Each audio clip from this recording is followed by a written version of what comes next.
today's class, we are going to see how to create YouTube Studio logo in Adobe Illustrator using Rotate tool and Pathfinder option.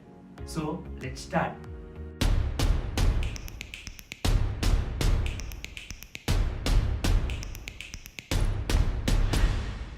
First, create a new layer and create a circle using Shift and adjust it.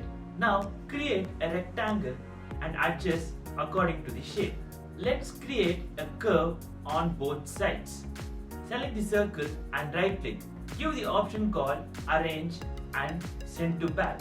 Select the rectangle and use Rotate tool.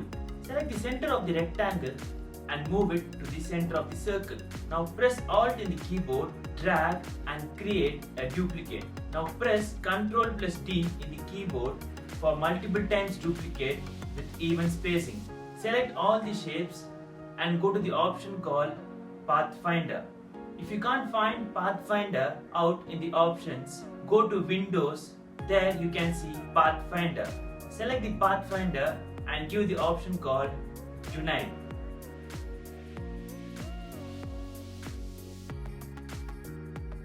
To create the triangle shape, create the rectangle and delete the point using Delete Anchor Point and apply the color using eyedropper. The eyedropper shortcut is I. This is how we create YouTube Studio logo using Rotate tool and Pathfinder option. I hope the video was useful. Thank you.